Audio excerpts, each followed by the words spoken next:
नमस्कार स्टूडेंट, आज हम क्लास 10 की एक्सरसाइज 3 का 7वां सवाल पढ़ाने जा रहे हैं।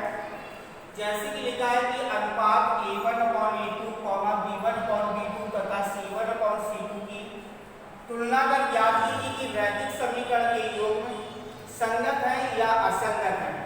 जैसे कि आप लोग छठवें सवाल में ही बता चुके हैं कि संगत है या असंगत है। सबसे पहले सवाल हम पहला लेते हैं। पहला दिया है कि 3x + 2y = 5 तथा 2x - 3y = 7 की a1x b1y + c1 = 0 तथा a2x + b2y + c2 = 0 से तुलना करने पर, यहाँ पे तुलना करेंगे तो a1 = 3, b1 = 2 और c1 = 5 को इस तरफ लाएंगे तो माइनस के 5 हो जाएंगे, या प्लस के भी 5 कर सकते हैं, कोई आवश्यकता नहीं है इस तरफ लाने की। फिर a2 = 2, b2 = -3 और c2 = -7, जो इस तरफ दोनों को लिया है। तो यहाँ पर a1, b1, c1, a2, b2 और c2 का मान निकाल लिया है। अब इसके बाद इसके अनुपात देखते हैं तो a1/a2 = 3/2 और b1/b2 = 2/-3 और c1/c2 = -5/-7 बराबर हो जाएगा 5/7। जैसा कि आप लोग देख रहे हैं कि a1/a2 और b1/b2 के अनुपात बराबर नहीं है, यानी कि a1/a2 नॉट इक्वल b1/b2, यानी कि इनके अनुपात बराबर नहीं है। क्योंकि ये धनात्मक संख्या और ये ऋणात्मक संख्या है, अनुपात बराबर नहीं है, तो ये आपका समीकरण जो है वो किस प्रकार का है, संगत है। हमने आपको जो 3 फार्मूले लिखवाए थे, फार्मूले पर अगर a1/a2 नॉट इक्वल b1/b2 के रूप में है तो संगत है, a1/a2 = b1/b2 = c1/c2 के रूप में है तो भी संगत है, और a1/a2 = b1/b2 not equal c1/c2 के रूप में है तो आपका असंगत है। तो यहाँ पर लिख देंगे कि रैखिक योग में संगत है, रैखिक योग में संगत है, क्योंकि समीकरण का एक हल है, समीकरण का एक अद्वितीय हल है, इसलिए ये संगत है। इसके बाद आ जाइए सेकेंड नंबर। फिर से हम इसी से तुलना कराएंगे, तो यहां पर तुलना करने पर यहां पर किससे तुलना हो रही है, तो यहां पर आ जाएगा a1 = 2, b1 = -3 और c1 = आज भी लिख सकते हैं a2 = 4, b2 = -6 और c2 = 9। यहाँ पर भी अनुपात वाले देखेंगे तो a1/a2 = 2/4 = 1/2। फिर इसके बाद b1/b2 = -3/-6 = 1/2 और c1/c2 बराबर है 8/9। तो a1/a2 का अनुपात 1/2 है और b1/b2 का भी अनुपात 1/2 है और c1/c2 का अनुपात अलग है। तो यहाँ पर लिख सकते हैं कि a1/a2 बराबर b1/b2 नॉट इक्वल c1/c2। अब यहाँ पर जैसे a1/a2 और b1/b2 इनके अनुपात बराबर है तो ये समीकरण आपका असंगत है, रैखिक योग में जो है रैखिक योग में असंगत है।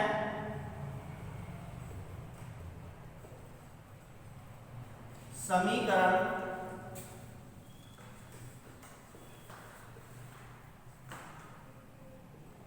का कोई हल नहीं है। फिर इसी तरीके से हम सवाल नंबर तीसरे को लगाएंगे। यहां पर भी हम a1x और b1y और c1 और a2x plus b2y plus c2 से तुलना कर लेंगे। पहले उससे तुलना करने पर तो यहां पर a1 बराबर आ जाएगा 3/2, b1 बराबर 5/3 और c1 बराबर 7, a2 बराबर 9, b2 बराबर -10 और c2 बराबर 14। तो यहाँ पर सबसे पहले लिखेंगे a1/a2 बराबर 3/2/9 बराबर 3/9 × 18, 3 × 3 3 18 बराबर 1/6। फिर इसके बाद है b1/b2 बराबर 5/3 और यहाँ पर आ जाएगा माइनस के 10, ये हो जाएगा 5/-30, 5 × 5 5 × 30 बराबर 1/-6। तो जैसे कि आप लोग देख रहे हैं कि a1/a2 का अनुपात है 1/6 और b1/b2 का अनुपात है 1/-6 और यहाँ पर c1/c2 का अनुपात है 7/14 बराबर 1/2। तो यहाँ पर इनके अनुपात अलग अलग हैं, तो ये हो जाएगा a1/a2 नॉट इक्वल b1/b2। और जब a1/a2 नॉट इक्वल b1/b2 है तो रैखिक समीकरण युग्म जो है वो संगत है। रैखिक समीकरण युग्म संगत है, अतः समीकरण का एक अद्वितीय हल है। क्योंकि हमें केवल संगत और असंगत बताना है कि समीकरण के हल संगत है या असंगत है।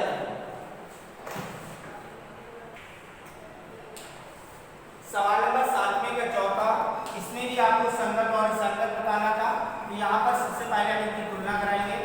a1x plus b1y plus c1 बराबर 0 तथा a2x plus b2y plus c2 बराबर 0 से तुलना करने पर तो यहाँ पर जब तुलना कराएंगे तो a1 बराबर आ जाएगा 5, b1 बराबर -3 और c1 बराबर 11 को इस तरफ लाएंगे तो -11, a2 बराबर -10, b2 बराबर आपका आ जाएगा 6 और c2 बराबर 22 को इस तरफ लाएंगे तो प्लस के 22 हो जाएंगे। तो यहाँ पर अनुपात निकालेंगे a1/a2 बराबर 5/-10 बराबर 1/-2 और b1/b2 बराबर -3/6 बराबर -1/2 और c1/c2 बराबर -11/22 बराबर -1/2। तो जैसा कि आप लोग देख रहे हैं कि सभी के अनुपात बराबर है, चाहे वो a1/a2 हो या b1/b2 हो या c1/c2 हो। तो जब इनके अनुपात बराबर है तो a1/a2 बराबर b1/b2 बराबर c1/c2 यानी a1/a2 बराबर b1/b2 बराबर c1/c2 तीनों बराबर है। तीनों बराबर है तो समीकरण का हल भी है, एक रेखा पर स्थित भी है। क्योंकि इनके अनेक हल है तो ये समीकरण के जो रैखिक युग्म है, रैखिक युग्म यहाँ पर संगत है, रैखिक युग्म संगत है और समीकरण के अनेक हल है। समीकरण के अनेक हल है। तो इस तरीके से हमें 7वें सवाल को सॉल्व करना है। यहाँ पर 8वां सवाल है, कह रहा है कि एक आयताकार बाग जिसकी लंबाई चौड़ाई से 4 मीटर अधिक है का अर्ध परिमाप 36 मीटर है। बाग की विमाएं ज्ञात कीजिए, यानी बाग की लंबाई और चौड़ाई ज्ञात कीजिए। जैसे कि आपके पास सवाल में सिर्फ बाग की लंबाई चौड़ाई पूछी गई है, इसमें ना तो कोई नियम पूछा है, लेकिन अगर हम एक्सरसाइज 3A के आधार पर चलें तो हमें 3A के आधार पर ग्राफ के द्वारा ही ज्ञात करना है। यहाँ पर ग्राफ से ही ज्ञात करेंगे, पूछा नहीं गया है, लेकिन हम यहाँ पर अगर एक्सरसाइज लगा रहे तो एक्सरसाइज के आधार पर ही चलना है।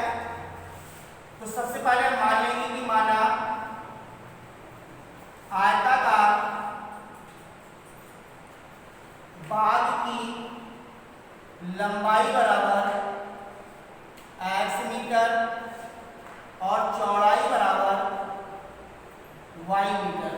तो बाग की लंबाई x मीटर है और चौड़ाई y मीटर है। तो प्रथम शर्त में कह रहा है कि बाग की लंबाई चौड़ाई से 4 अधिक है, तो चौड़ाई से ये 4 अधिक है, इसमें 4 जोड़ देंगे तो x माइनस वाई बराबर 4, ये हमारा पहला समीकरण तैयार हो जाएगा। फिर इसके बाद कह रहा है द्वितीय शर्त में ये अर्ध परिमाप, तो आयताकार बाग का अर्ध परिमाप बराबर पूरा परिमाप होता है 2 ब्रैकेट l प्लस b, अर्ध परिमाप हो जाएगा l प्लस b। अगर 2 लगाना चाहे तो 2 लगा करके बटे 2 कर सकते हैं, 2 से 2 कैंसिल काट देंगे, बराबर हो जाएगा 36 और l यानी लंबाई x है और चौड़ाई y है, तो x प्लस y बराबर हो जाएगा 36। ये हमारा सेकंड समीकरण हो जाएगा। अब ये समीकरण आपके बन गए, समीकरण हमारे बीजगणितीय रूप में निरूपित हो गया। बीजगणितीय निरूपण जहां पर समीकरण x माइनस वाई बराबर 4 और x प्लस वाई बराबर 36, ये आपके बीजगणितीय निरूपण हो गए। अब इनका हम मान रख लेंगे। समीकरण 1 में x का मान y के पदों में ये हो जाएगा x माइनस वाई बराबर 4, तो x बराबर 4 प्लस वाई, इनका मान निकाल लेंगे x और y का। x और y अगर 0 रखते हैं तो यहाँ पर 4 आ जाएगा और 1 रखते हैं तो 5 हो जाएगा, 2 रखते हैं तो 6 भी हो सकता है, और भी मान रख सकते थे लेकिन बहुत है। फिर इसके बाद इसी तरीके से समीकरण 2 में x का मान y के पदों में, यहाँ पर x प्लस वाई बराबर 36, तो x बराबर 36 माइनस वाई, इसका भी हम मान रख लेंगे। यहाँ पर हो जाएगा x और y, जैसे कि अगर थोड़ी सी संख्या को अगर हमें छोटा करना है तो यहाँ पर छोटा कर सकते हैं। अगर हम y की जगह पर सीधे 18 रख दें तो यहाँ पर 18 आ जाएगा, और सेम अगर निकालना है, और यहाँ पर थोड़ा सा एक ही और है कि अगर आपको पहले से आंसर निकालना है तो आप दोनों समीकरण को भाग भी कर सकते हैं। x माइनस वाई बराबर 4 और x प्लस वाई बराबर 36, तो ये आपके कैंसिल हो जाएंगे। 2x बराबर यहाँ पर 40 आ जाएगा, तो 20 आ जाएगा, x बराबर 20, और दूसरा मान निकालेंगे तो 20 प्लस वाई बराबर 36, तो y बराबर 36 माइनस 20, तो y बराबर आपका 16 आ जाएगा। तो इस तरीके से हम मान भी पहले से निकाल सकते हैं, और चाहे तो हम मान रख भी सकते हैं, जैसे कि यहाँ पे रख सकते हैं कि y की जगह पे अगर हम 16 रखते हैं तो यहाँ पर हो जाएगा 16 4 20। इसी तरीके से और भी रख लेंगे, 18 रख लिया हमने, 20 रख दिया तो 16 आ गया, और संख्या को अगर छोटा करना है तो एक मान ये वाला रख देंगे, 16 रखेंगे तो यहाँ पर 20 आ जाएगा।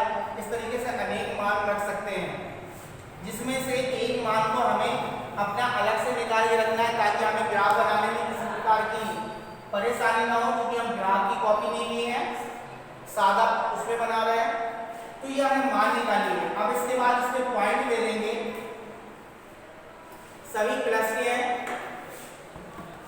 0 1 2 3 4 5 6 7 8 9 10 11 12 13 14 15 16 17 18 19 और 20। इस तरीके से 20 तक यहाँ पर देंगे, और यहाँ पर भी दे सकते हैं 1 2 3 4 5 6 7 8 9 10 11 12 13 14 15 16 17 18 19 और 20। अब हमें मान रखना है, जैसे कि पहला हमारा है 4 0, तो 4 ही आ जाएगा, 0 आपके पास है, और 5 1 5 ये और 1 थोड़ा सा ऊपर आ जाएंगे। फिर इसके बाद है 6 2, तो 6 2 माने थोड़ा सा और ऊपर चले जाएंगे। फिर इसके बाद है हमारा 20 16, तो 20 यहाँ से ले लेंगे और 16 यहाँ पर ले आएंगे। तरीके से अगर चाहेंगे तो इसके हम रेखा खींच देंगे। ये हमारी ए की रेखा हो जाएगी और इस रेखा का समीकरण था x माइनस वाई बराबर 4। और दूसरा बिंदु है 18,18, तो 18 आपका ये है और ऊपर भी अगर 18 ले जा सकते हैं।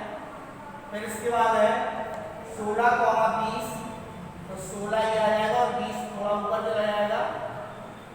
फिर इसके बाद है यहाँ पर 20,16, तो 20 आपका ये है और 16 आपका थोड़ा सा नीचे भी आ सकता है, 20,16। इस तरीके से यहाँ पर दे देंगे 20,16, जो कि आपके पास पहले से पॉइंट दिया गया है। ये आपका 20,16 हो गया और 18, ये आपका 18 हो गया। और यहाँ पर आपका आ जाएगा, क्योंकि यहाँ पे हमने 20 रखा था तो 16 आ गया, तो ये आपका हो जाएगा 16,20। तो 16,20 आपका ये हो गया और 18,18 इसी के बीच में आ जाएगा। यहाँ पर इस तरीके से इसको काट देंगे, हमारे पास जगह की कमी है। यहाँ पर हो जाएगा सी और डी और इस रेखा का समीकरण हो जाएगा x प्लस वाई बराबर 36। और जहाँ पर कट रहे हैं वो बिंदु आपके हैं 20,16, यानी कि जिस बिंदु पर कटेंगे उस बिंदु का नाम दे देंगे P। तो लिख देंगे कि प्राप्त बिंदु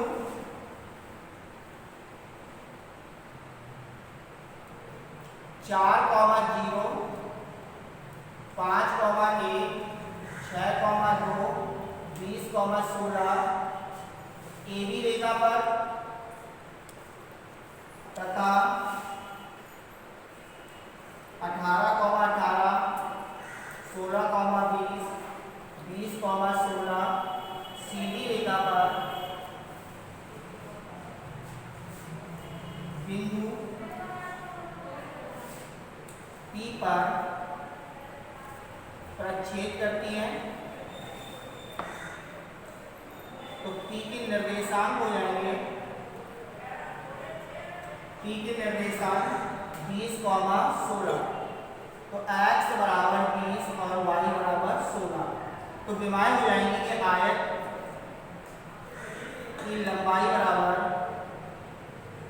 20 मीटर और चौड़ाई बराबर 16 मीटर। तो इस तरीके से हम इनके आंसरों को निकाल सकते हैं।